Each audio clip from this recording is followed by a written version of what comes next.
It's become very popular here recently. I mean, in the last, I've noticed it's become very popular in the last year or so. I had heard whispers of it 4 or 5 years ago, but here in the last year, those whispers have gotten a lot louder. That some in the professional community have gone to calling borderline personality disorder by a brand new name. In fact, I've noticed that on a lot of my old articles on Quora has updated them so that my titles don't just say borderline personality disorder. They've added this new name for borderline personality disorder. Now, why has the professional community gone to the trouble to take a disorder that everybody already knows of and give it a new name? Is it because it's going to truly help you understand the real nature of the disorder better? No, in fact, the opposite is true. What they've named it obstructs people even more from understanding the true nature of the disorder. They could use their energy and time and resources, they themselves, the professional community, to truly trying to gain real insight on the disorder. You know what's easier and more flashy? I mean, it looks like you're doing something when you're not. You give it a different name. People say, oh, you're so smart. Oh, that community of people of experts, they're so smart because they gave it a new, refined name. But this is like a lady who wishes she could renovate her bathroom, but she can't because she doesn't know anything about carpentry or plumbing. So she just paints the bathroom instead and says, well, look, I renovated my bathroom, brand new bathroom. I painted it and it's a brand new bathroom now. It's all smoke and mirrors. It's all for appearances. So the new name for borderline personality disorder that some have embraced is emotionally unstable personality disorder. The name itself asserts that some people have more stable emotions than other people. That emotions are the problem. Your emotions are malfunctioning. It's not even a little bit true. Nobody's feelings operate any differently whatsoever than anybody else's feelings.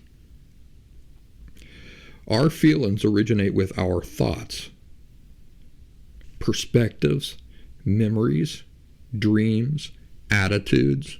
What are those? They're thoughts. Feelings are not something we do. When you're feeling a thing, you're not doing that. Feelings are something we experience.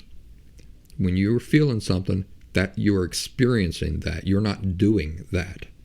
Screaming is doing a thing. Feeling like screaming is not doing a thing. Feeling like screaming is instead an experience you're experiencing.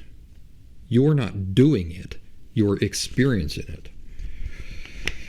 Because feelings aren't something we do, but instead something we experience, the idea of people being able to control their feelings is a lie and a complete myth.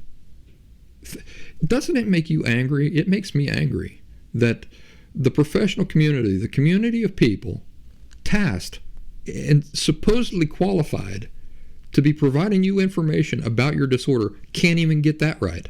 They don't even know that a person can't control their feelings. It makes me angry. It's so unjust, the fact that these people get away with this nonsense. Controlling feelings is not something human beings are even slightly capable of. When you observe a person who seems to be perfectly in control of their feelings, are they controlling or regulating their feelings? Not even a little bit. No. They're regulating their thoughts and their outward behaviors, but they are not regulating their feelings. Now, it's true.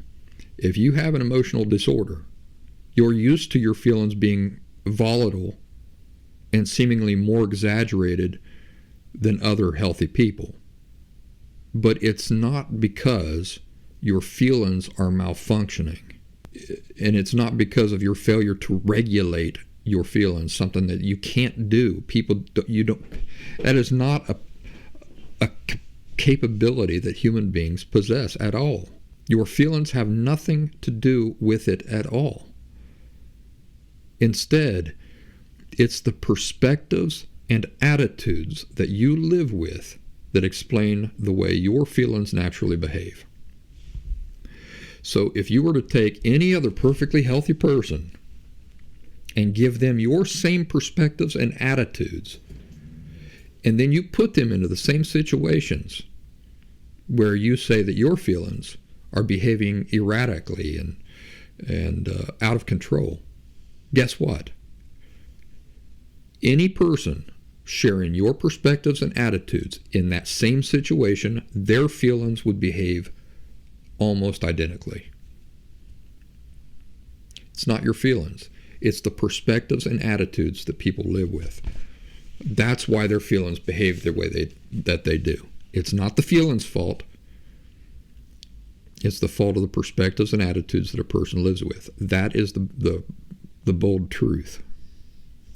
So the professional community and these quote-unquote experts, even in the choosing of a new name for a disorder that they never genuinely understood to begin with, even in the choosing of a name, their work primarily interferes with you ever authentically recovering from it. They want you to believe that your feelings are the problem. They're unstable, quote unquote, you see. There's no such thing. There is no such thing as a person having unstable feelings. A person's feelings behave directly according to the perspectives and attitudes and situation that a person finds themselves in. If a person is acting calmer in a situation where you're freaking out, it's because the person who is calm has different perspectives and attitudes with which they are interpreting that experience, period. But the professional community want you to believe that your feelings just act that way on their own, that your feelings are defective, you're defective, it's all you and your feelings' fault. What is it what was the root cause of you developing a disorder in the first place? The message from your parents that you're defective and your feelings are defective. And you go to the professional community, here they come up with this stupid goddamn name that tells you what? That you're defective and your feelings are defective. God, it makes me angry. What's the truth? The truth is that you simply adopted some unhealthy attitudes and perspectives that need corrected. Once you do that, your feelings will naturally adjust accordingly. So the same people charged with helping you are in fact actively working to prevent you from getting better. Now, I'm not saying that they do this with malintent. Not all of them. But when their interest is in appearances more than actually helping you, when their primary focus is appearances and getting high off their own sense of intellect rather than truly helping you, then it is kind of with malintent in it. I mean, really, it's self-interest. Self-interest over your suffering is the reason for them doing this. That and complete incompetence. Complete incompetence. And then they drive around in their shiny SUVs, hobnobbing with the elites in society, while you continue to suffer, and they keep you there. It should make you mad.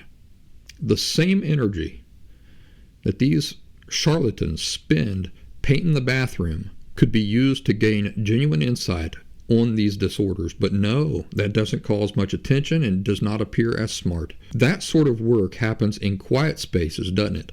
Away from people, and you don't get attention that way.